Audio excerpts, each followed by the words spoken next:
Hi everybody, and today I will tell about Metaverse. The Metaverse is a dystopian nightmare, so let's build a better reality.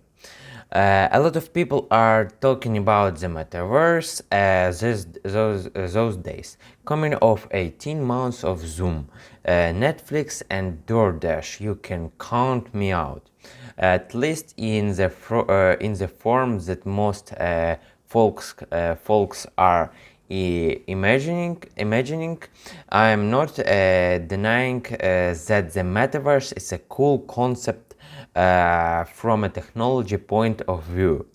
It comes from one of my favorite sci-fi writers, Neil Stephenson, who coined the term in his 1992 novel Snow Crash. Along with this work of William Gibson, that book created the cyberpunk genre, in which characters spend time wired into a digital universe where they explore, socialize, fight, and at least in the novels, save the world from villainous plots.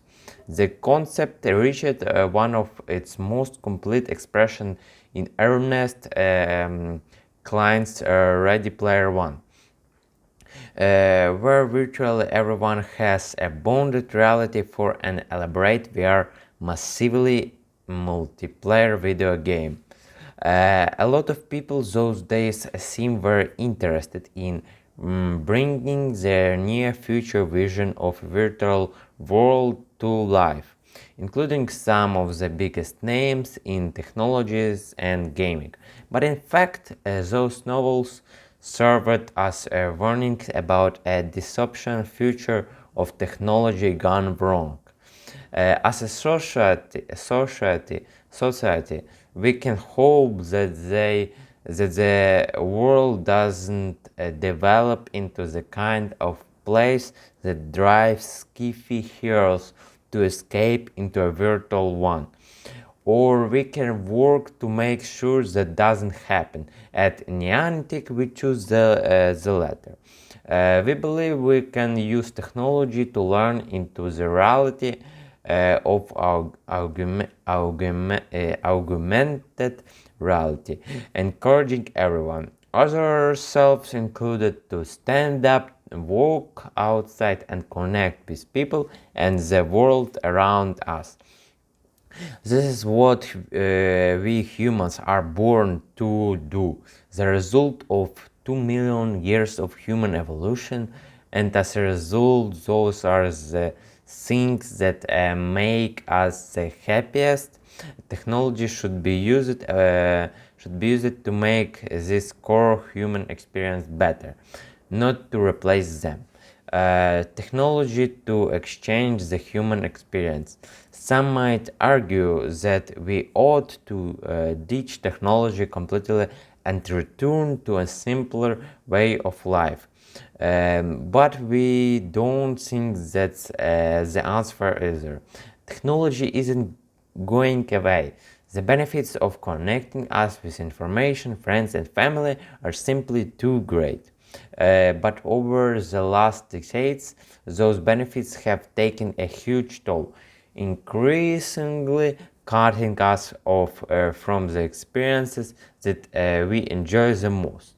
Um, that we enjoy the most. Okay, then it's all too easy to get lulled into a routine of Zoom calls, online shopping, gaming, and scrolling through our social feeds. It encourages behavior towards one another that we would never tolerate in person, and is dividing our society by algorithmically pushing people into bubbles which reinforce the most extreme views. At Niantic, we ask the question, what if technology could make us better?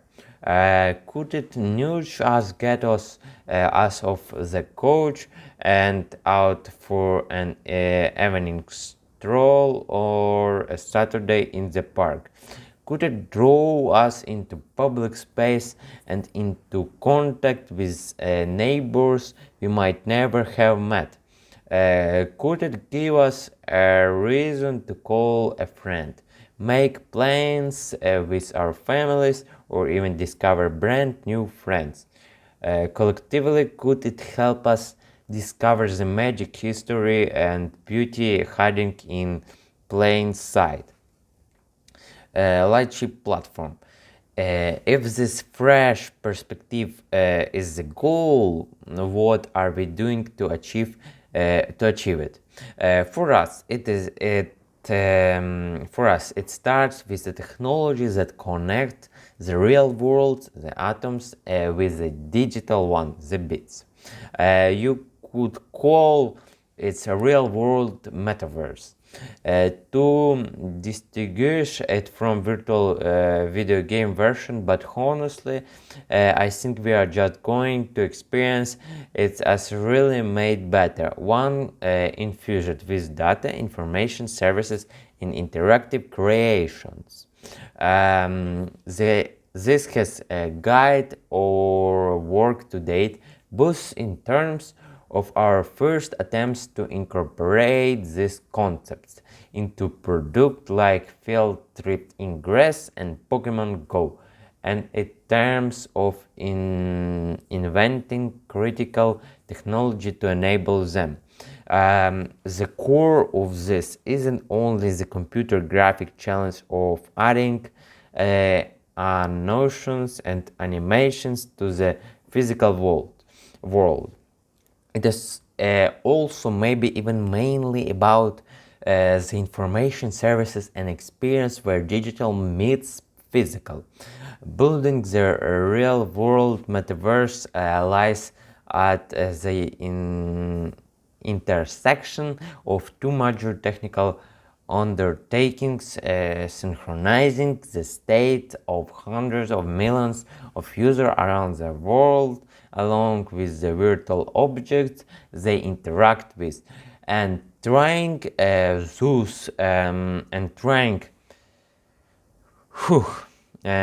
those users and objects precisely to the physical world. The first exists today in the Niantic flagship platform, which underpins Pokemon Go, and all of our products are supports hundreds of millions of users around the world. It means that those millions of users can create change and interact with digital objects in the physical world, and that experience is consistent and shared by everyone. In the world of software, we call that a shared state. We are all seeing the same thing in the same enchantments to the world. If you change something, it reflected in what I see, and vice versa for the million of participants using the system. Okay, for today it was all I wanted to tell you. So for the day it's all. Have a good day.